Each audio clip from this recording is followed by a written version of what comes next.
The Dodgers didn't just place players in the Locked On MLB Top 100. They took it over. 7 made the list, including, to the surprise of absolutely nobody, Shohei Ohtani at number 1.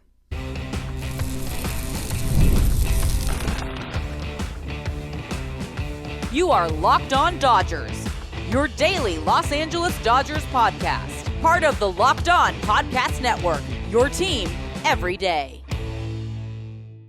What's up, everybody? I'm Harry Ruiz. That's Travis Rogers, and it's time for Locked On Dodgers, part of the Locked On Podcast Network, the #1 sports podcast network. On today's show, the WBC delivered one of the best atmospheres baseball we've seen in years, with USA versus Mexico living up every bit of the hype we had on it. Unfortunately, in the same tournament, Hyeseong Kim suffered a hand injury. What could that mean for LA's second base situation only 16 days away from opening day? But first, Travis, the Dodgers absolutely dominated the Locked On Podcast Network MLB Top 100 rankings with more players on the list than any team. Yeah, I don't think that's a huge upset to anybody. I think that we all kind of saw that coming. We'll get into it on today's episode of Locked On Dodgers, which is brought to you by MLB The Show 26. Visit MLBTheShow/LockedOn and use the code LOCKEDON to unlock a pack for use in Diamond Dynasty. You can pre-order now. It's available March 17th on PlayStation 5, Xbox, and Nintendo Switch, and it is rated E for everyone. Weekdays, Travis sets the tone on 710 ESPN LA from 3 to 6, holding it down on the Travis and DeMarco show. For me, when I'm not on the call for USC football in Espanol, this is where I lock in every weekday talking Dodgers baseball with you. If this is your first time here, you're right where you're supposed to be. If you're an everydayer, you already know this show doesn't move without you. If you're watching on YouTube, subscribe and turn on your notifications so you don't miss any of our content. But if you're listening on Apple Podcasts, Spotify, or wherever you get your shows, a 5-star rating goes a long way. And don't forget, the Locked On Dodgers listener line is always live for you. Leave a voicemail or text us at 279-3-LOCKED. That's 279-356-2533. All right. The Dodgers dominate the MLB Top 100 list for Locked On Podcast Network. When you look at MLB's Top 100 players list this year with Locked On, one thing becomes very, very clear very, very quickly. The Dodgers are absolutely loaded. 7 Dodgers made the list, the most of any team in baseball. And Travis, in the videos, the shorts that we were requested by our bosses in the network, I did the #1 and I said, hey man, you're not the top 100 list. It's Shohei Ohtani at #1 and everybody else fighting for #2. It's no surprise that the best player in baseball for the last couple of years keeps getting that #1 shot in every top 100 list, especially ours here at Locked On. Yeah, look, I mean, I think there was the game that we saw last night between the Mexican team and the American team was loaded with, I mean, Aaron Judge put on a show. Bobby Witt Jr. put on a show. Like, these guys are just incredible ball players, just some of the very best that you're going to see. And no one is arguing that they should be #1 on this list. No one that is paying any attention at all would ever argue that anybody other than Shohei Ohtani should be at the top of the list the way that he has played, really from the moment that he's come into the league. And we were talking about this the other day on my radio show and kind of trying to figure out where Ohtani is in the career arc, right? You come into the league, you get better, and then hopefully you hit your prime and you kind of stay at your prime for as long as you possibly can. And then if you're very lucky, you slowly start to taper off into the second part of your career. I don't know where Ohtani is in that curve.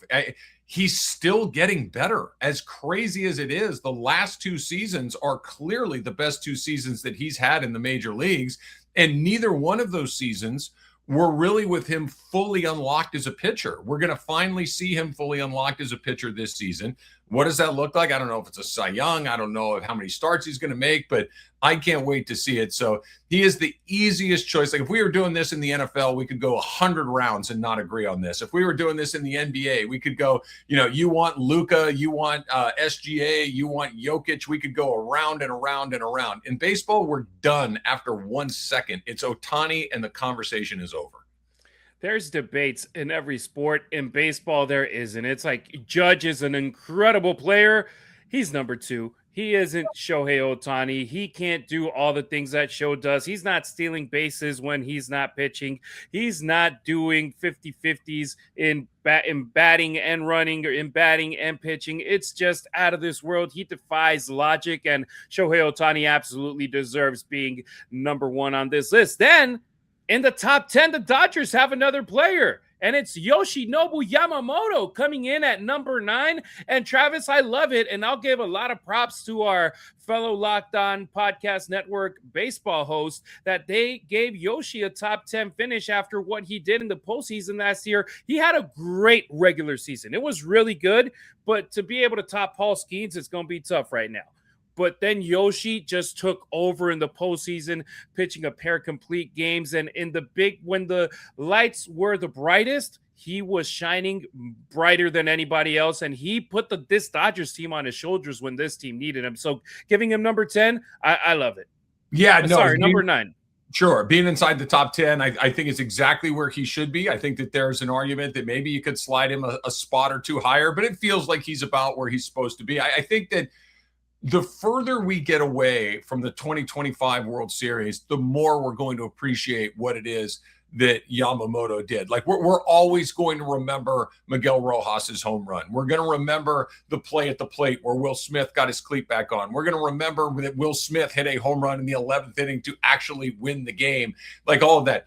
But Yamamoto was the MVP of that series, and it wasn't close. Like, he absolutely was there. Not only did he pitch in both Game 6 and Game 7, started Game 6, multiple innings in Game 7, back-to-back.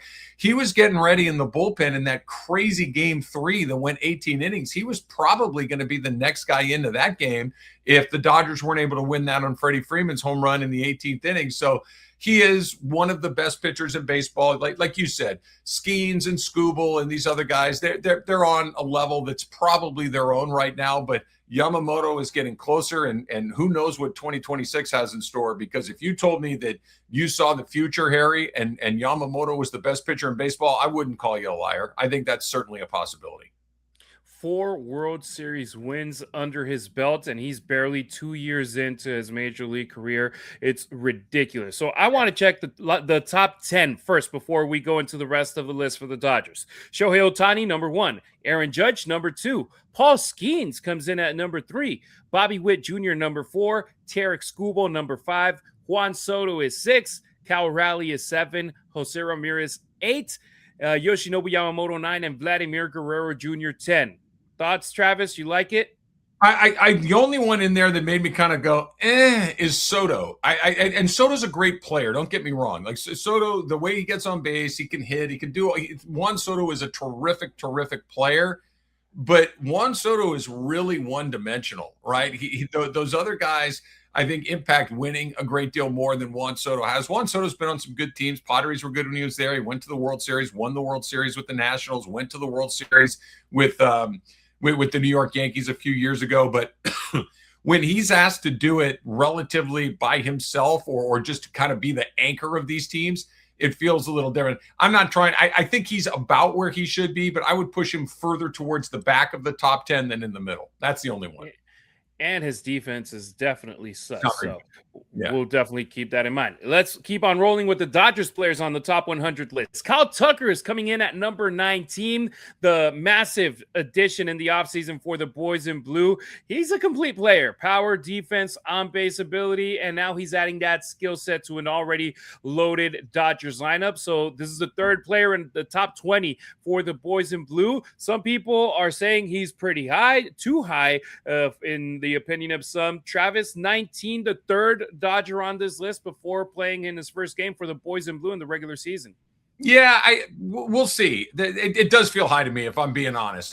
He's certainly in the top 25 or the top 30. The top 20 feels, I think that there are some other guys that on the Dodger team that I've just seen, and this is probably my bias more than anything else, just having seen Will Smith more, having seen Mookie Betts more, having seen Freddie Freeman more, that you kind of land into those spots. But he's certainly going to have an opportunity to stake his claim to 19, if not higher, hitting where he's going to hit, being in the lineup that he's going to be inside. But I'm excited to see him. I'll be honest. I've seen him play some, but I have not seen him play, day in and day out the way I have a lot of other players. I always think about this when the Dodgers acquired Mookie Betts. I knew Mookie Betts was a really good player. I knew that he was, an MVP and was a guy that, was one of the best guys in the league. But watching Mookie every single day when he came over the Dodgers, like, oh, now I really start to get it. Now I really understand what it is that he brings a team that isn't just on the back of a baseball card. So I'm hoping to have the same experience with Tucker.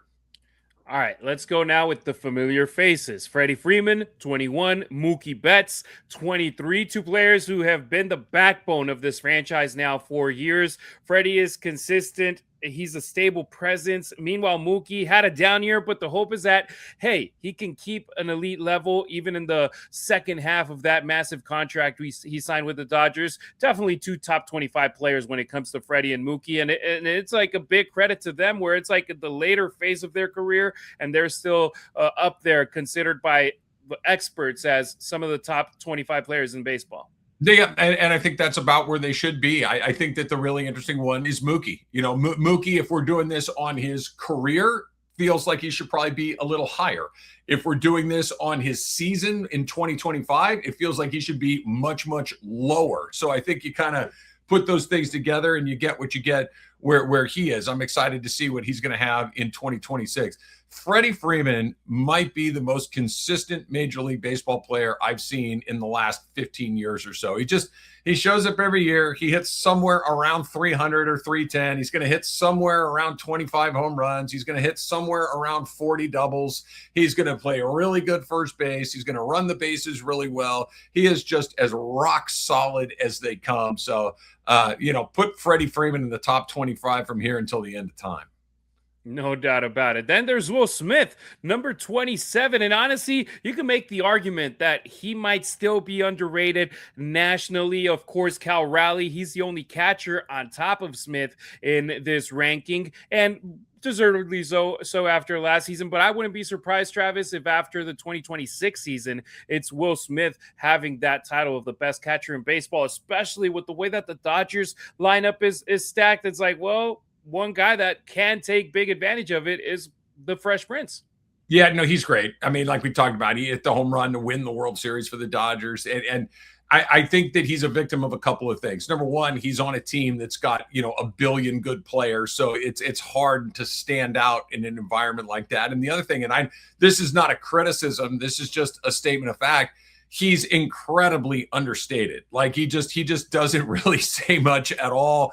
There's not a big personality there. And that's just who he is. He's not doing anything wrong. It's just he's a pretty understated, quiet guy. So to kind of jump up, he doesn't hit 60 home runs like Cal Raleigh. So he's a great player. I wouldn't trade him for any other catcher in the league, but I think he's just a victim of his personality and the fact that he's on one of the greatest teams ever assembled. And last but certainly not least, Blake Snell at number 45, the two-time Cy Young Award winner, who is part of this rotation whenever he's healthy. And we didn't get to see him much in the regular season, but we saw him when it counted the most, which is the playoffs. And Travis, that's one of the cool things about these top 100 lists, including ours here on the Locked On Podcast Network. It doesn't just matter about, like, for example, the Cy Young Award or the MVP Award, which those are regular season awards. Right here, you can look at what they did throughout the entire year, including regular season, postseason, and the Dodgers not only have 7 players in the top 100, they have 7 of them in the top 50. And still, I feel like we can make an argument here on that there needs to be more Dodgers on this list. Max Muncy, Teoscar Hernandez, Tyler Glasnow, now Edwin Diaz as well. So it's a cool exercise that we get to do. We've seen these lists done by other networks with ESPN, with The Athletic, whatever. We have here ours, the Locked On Podcast Network, and I think it hit the spot. Yeah, Snell just needs to pitch more for the Dodgers. And maybe he will, maybe he won't. We'll see what the health is, and we'll see what the need for him is. But I'm with you. I felt like Diaz could have been on that list. And another guy who just doesn't play enough, if he played enough, I don't think there's any question he'd be on the list, is Tyler Glasnow. He just doesn't pitch enough. The stuff is certainly there. So you could make an argument that they could have 11 or 12 guys on this list, and I don't think anybody would think you're being silly. Yeah, and the Dodgers aren't playing to get the most players on the top 100 list. They're playing to win a World Series. So sometimes you see that strategy more focused onto having everyone healthy for October instead of just being like, oh, let's get players on this top 100 list. And it reinforces what we already knew. The Dodgers are the team everyone in baseball is chasing, both with the titles and also, hey, that's the team with the most talented players. Speaking of players around the world that are great, coming up on Locked On Dodgers, the Dodgers had a little bit of a scare in the WBC involving a player who might be fighting for an opening day starting job. Today, I'm thrilled to be talking about our sponsor, MLB The Show 26. The greatest game in baseball is back with its newest installment. Baseball fans are going to have a hard time pulling themselves away from this amazing game, right? My kids go crazy for this game. I like just kind of sitting and watching them go at it. They start to chirp each other. It's just like a real game. They get super competitive. The graphics are amazing. The gameplay is amazing. They're talking about their spin on their pitches and squaring. It's just, I absolutely love it. It really does feel like you're watching a real game. And of course, you get to use all the guys, right? So for instance, you can be Miguel Rojas from the Dodgers. You can reenact that game's 7 home run that made the Dodgers back-to-back World Series champions. You get to do all of these things. You get to play as a franchise with your favorite team. You get to go into career mode and live your dream of being a big league player. What more could you possibly be asking for? So if you're a gamer, a baseball fan, and you just want to enjoy America's favorite pastime in a new and exciting way, you're going to love MLB The Show 26. Play as your favorite team, play as franchise players, and see what it takes to make it to the World Series. Visit MLBThe.show/locked-on and use the code LOCKEDON to unlock a pack for use in Diamond Dynasty. Internet connection is required, and you can pre-order right now. Available March 17th on PlayStation 5, Xbox Series X, and Nintendo Switch, and it is rated E for everyone. If you've been thinking about joining the Everydayer Club, now is the time. Again, you get ad-free shows and access to our group chat on Discord. And if you're signed up before the NCAA tournament tips off, you can get into our Everydayer Club bracket pool on Discord for a chance to win Locked On merch. It'll be a lot of fun, that's for sure. Right now, you can use the code MARCH to get your first month free. Head to lockedondodgers.supercast.com or tap the link in the show notes for more. Hyeseong Kim, injury scare in the World Baseball Classic. One of the most interesting roster battles right now for the Dodgers this spring has been at second base, and one of the players right in the middle of that competition is Hyeseong Kim. But now there's a bit of uncertainty after a moment in the World Baseball Classic where he was stealing second base in the 10th inning against Chinese Taipei.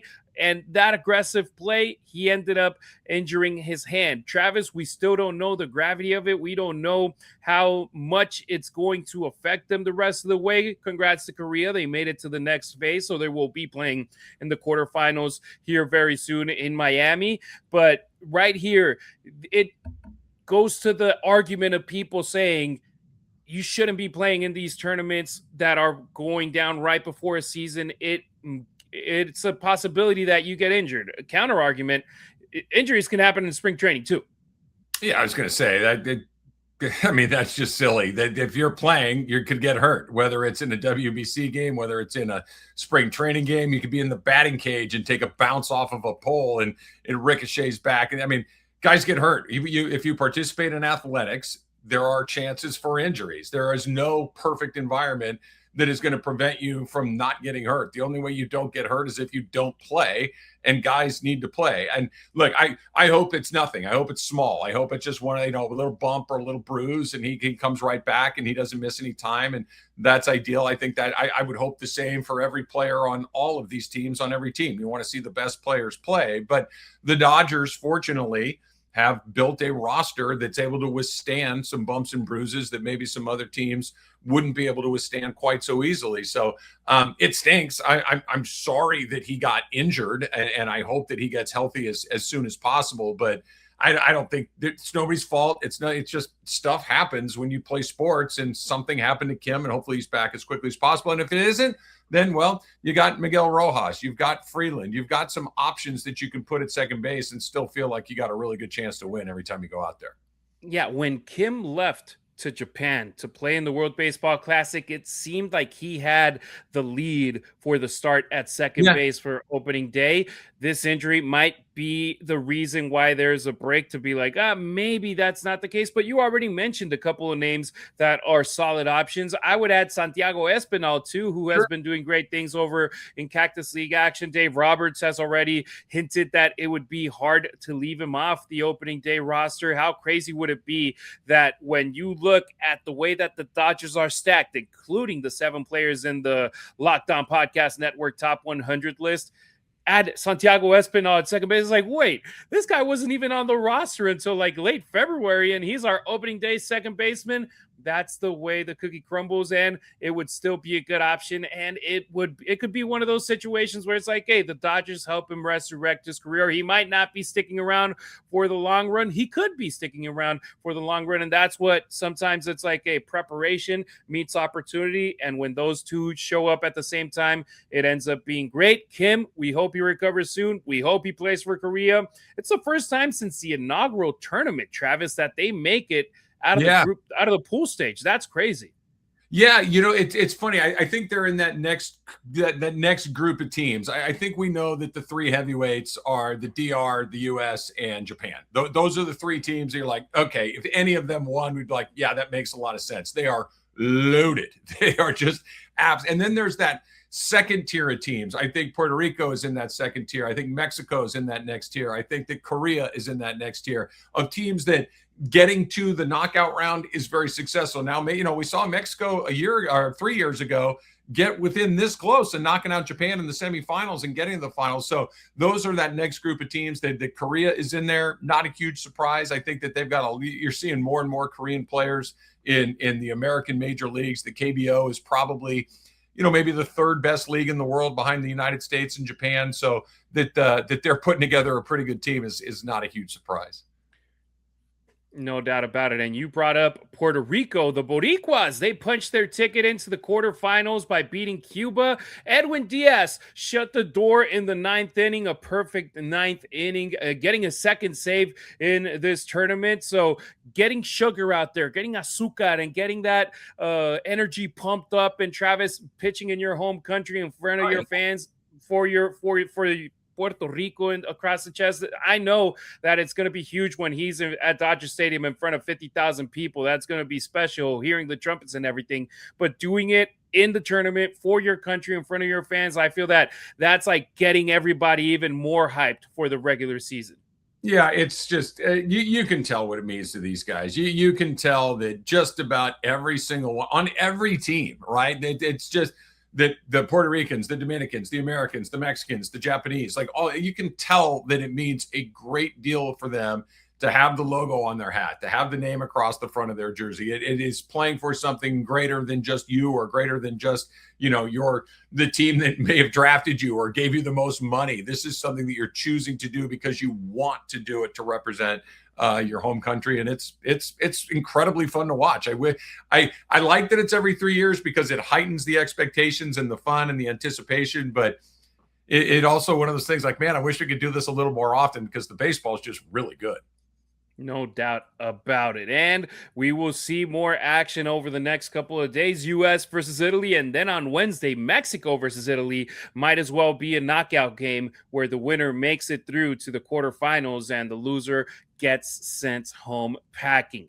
Next on Locked On Dodgers, the game everyone was talking about after Monday night was USA versus Mexico, which kept us wanting more. And we might actually get it.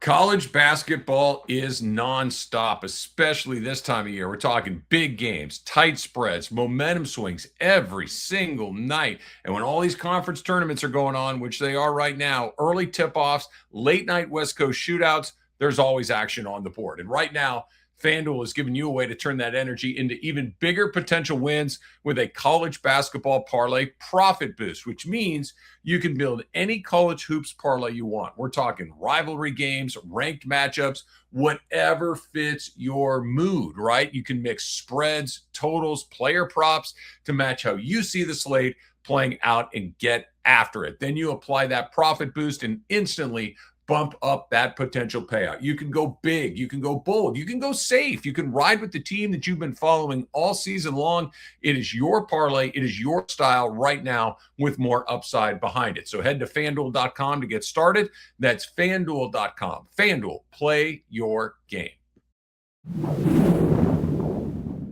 It's tax time, but for a lot of us, the old way of doing taxes is a lot. Trying to book an appointment that's not the most convenient. Sitting in a waiting room with a stack of papers. Emailing back and forth and wondering if they really get your situation. But this year, you're getting a major upgrade. Intuit TurboTax now has in-person locations nationwide. You can meet face-to-face with a real tax expert, and your documents get uploaded straight to your TurboTax app on the spot. And just like that, you're done. Your TurboTax expert works to get you every dollar you deserve, while you get real-time notifications as you go about your day. It's the relief of walking in and meeting a real person and walking out knowing your taxes are being handled right. Head to turbotax.com/local to find a store near you and book your appointment. Don't forget to follow us on YouTube and across all social media at Locked On Dodgers. You can find Travis at Travis Rogers on X and Instagram. Meanwhile, I'm on X at Harry Ruiz, Instagram at Harry_Ruiz, and TikTok at Harry Ruiz_. USA versus Mexico delivers a WBC Classic. If you needed a reminder of why the World Baseball Classic is special, Monday night proved it. USA, Mexico, packed stadium, two passionate fan bases, and an atmosphere that honestly felt closer to October than early March. And the game itself lived up to the moment. The Stars and Stripes pulled it out. 5-3 win, powered by some of the biggest names in the sport. Aaron Judge opened the scoring with a 2-run home run. You had, of course, Paul Skeens doing Paul Skeens stuff where Mexico was like, please, anybody but this guy because he's just unstoppable. And Roman Anthony, he hit a 3-run bomb that pretty much ended up being the difference in this game. Travis, Mexico made it a closer game towards the end, and it made for some fascinating TV where I'm like, I want to see this game again. I want to see these two teams face off each other. Oh, yeah. And, throw Bobby Witt in there, too. He made 2 bonkers plays at shortstop that were just, off the charts. I think he had a couple of hits along the way and just, kind of demonstrated why he is probably, I think, just generally considered the 3rd best player in major leagues behind Ohtani and Judge as far as position players go. He's just something else. I was listening to Judge talk about it after the game, and he said it felt like a playoff game, like October baseball. It certainly felt like that on TV. Sometimes you'll hear these players say things, you're like, yeah, nah, come on, man. But I really believed him. I thought that there was a whole bunch of energy in that building that you can't fake. The fans were there. I thought that the fans were split pretty evenly between American fans and between Mexican fans. And it just had an incredible vibe. When Griffin Jacks came in to face Kirk there in the 8th inning and fell behind the way he did in the count, you're like, we're all of a sudden we're getting close to where one bad pitch and this thing flips itself on a dime,